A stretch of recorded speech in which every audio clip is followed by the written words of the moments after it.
Well, John, sorry, you got the microphone. I do have the speaking stick. John, well, first 3 points in an A-League context for your side.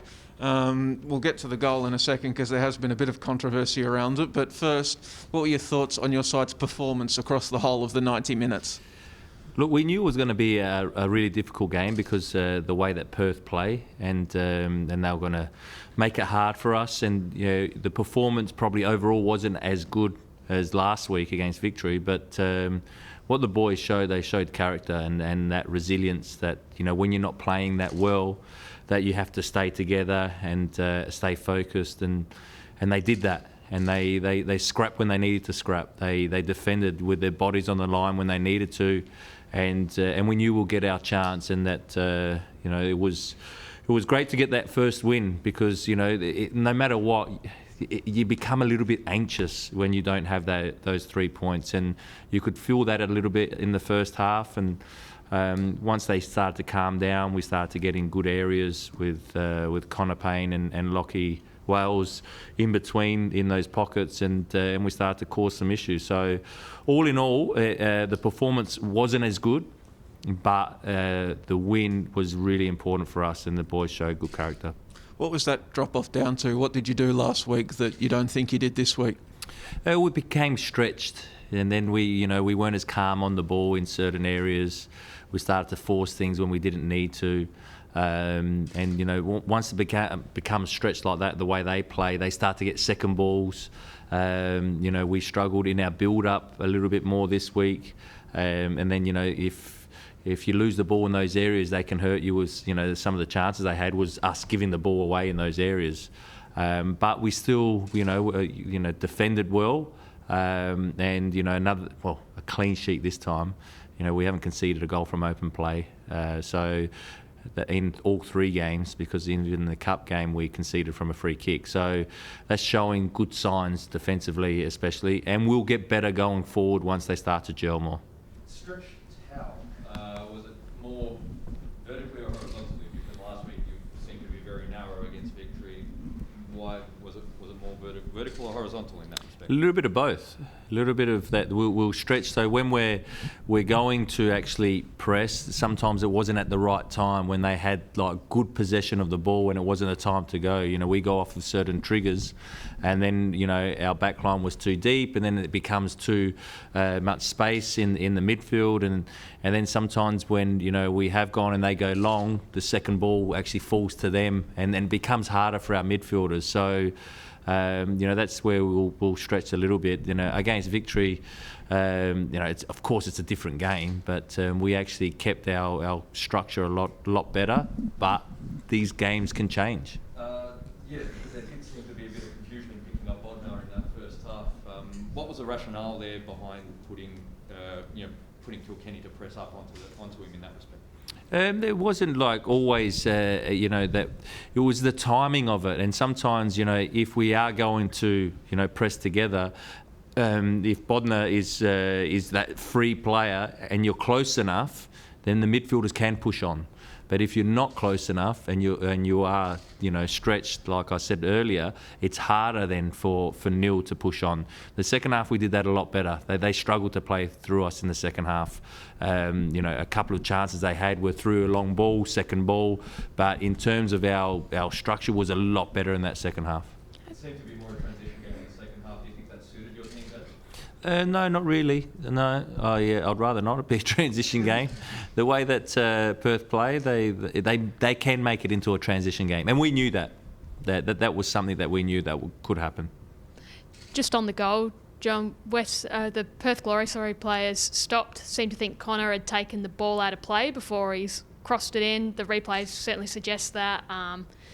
Perth pretty much don't think it was a goal, that it shouldn't have stood. I mean, how did you see it? To be honest, I didn't see it. I actually was celebrating. I thought it was a goal. So I didn't even see the replay. Did they show the replay on the screen? Yes. They did. Yeah. It's funny because, sometimes, the ball might look out from a certain angle. Was the camera in line with the goal line? That one wasn't. No. So it's hard to say. Look, we have to trust, the VAR. We didn't have a decision go our way last week with the Diamante penalty. these things happen. We felt we should have got more out of the game last week. We didn't. So it's important for us. We know that we might have had that little bit of luck that we needed tonight. And but I don't know. I didn't see the replay or anything like that, and I haven't checked to see on our camera if the ball went out. Tamoki Mai went off at half-time. Is he injured or is he all good? No, he's all good. It was just something that I thought that we could change up in the first half. The way that they defended was with their 1-9 in Bruno in trying to force one side, and they go man-on-man in midfield. And I thought that would be better to have a left-sided centre-back and a right-sided that can come out with the ball a little bit more once we outplay Bruno. And I thought it worked better in the second half, and that was the reason. There was no other reason. Tamoki's still a great player. It was just a tactical thing that I thought of doing. And how do you assess Alexander Pejovic's game? I mean, times he looked to struggle to get into the game a little bit. Was that something just not being able to build out from the back, or is that something that he'll build over time as he builds up his fitness and everything else? He'll build over time. He still got into good areas. He still had that one chance. He's still a presence up there. The more that we get used to playing with him as well, he'll grow. And plus, he's still finding his fitness. I threw him in because I also knew the way that we'll go on to play, that he might have those chances in the box. And I also knew that once he came off, Dylan Wenzel-Halls will find a little bit of space and create problems. And he did. He created a lot of problems, and it was great for him to score that goal. He played well last week, so it wasn't that I dropped him for his performance. He was good last week, and there'll be times where Dylan and Alex can play together. Well, I did want to ask you about that, John. If Dylan and Alex can play together, can you deploy them in a sort of similar system to we saw tonight, or do you have to adjust to incorporate both of those players on the pitch at the same sort of time? I would be a little bit different because if Diamante doesn't start, then it's a bit different. You've got two more strikers and not really an attacking midfielder. But the way that we play, our main principles will still stay the same. And you saw tonight, Connor coming inside and Lockie coming inside. We'll still have that connection in midfield. So the system won't change really. It will just be more that your personnel changes. Diamante went down in the penalty area, and he seemed to be favouring his wrist. Is there any news on that in terms of an injury? No news yet. I'm hoping it's nothing serious, but he didn't say that it was. Well, the doc hasn't told me if there was any serious injury yet. You mentioned kind of pain a couple of times. John, how did you see his game tonight? I thought that he grew into the game, especially in that second half when we started to find more space for him. We know that Connor, with the goal, once he gets in those areas and starts to take people on, he's hard to stop because he can go both ways. He can go outside, you can come inside, and I thought that his overall performance was good, and he works hard. That's the important thing. Our players, our wide players, our midfielders, our strikers, they work defensively and they make it hard for the opposition as well.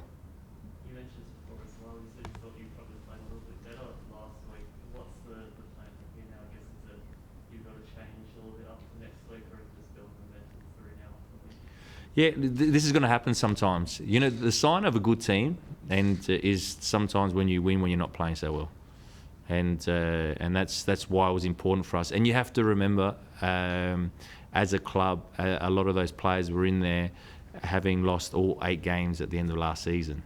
So you become a little bit anxious that way. So we won't change in our way of playing, our structures, and what we're trying to do. We just have to improve more. And we will improve. Maybe just one last one. Obviously, John, you weren't there for it, but as you mentioned, a lot of your players were with the club last year when they went through that road trip where Bottom sort of fell out of their season. Did you just sense any sympathy for what the Perth players are about to go through in your dressing room before or after the game? No. Because you find out very quickly in football that no one cares about you. So, sympathy, I only have sympathy for my boys and my club. But no, of course it's going to be hard for him, and but I'm sure that can also work the other way. You can make them stronger as a unit and together. So I know, speaking to our club, when they had to go into the hotel quarantine 2 years ago now, and that hub, that they loved it. They actually thought that they really bonded and grew from that. So I'm here to worry about us, and here to celebrate our first win of the season, which is great.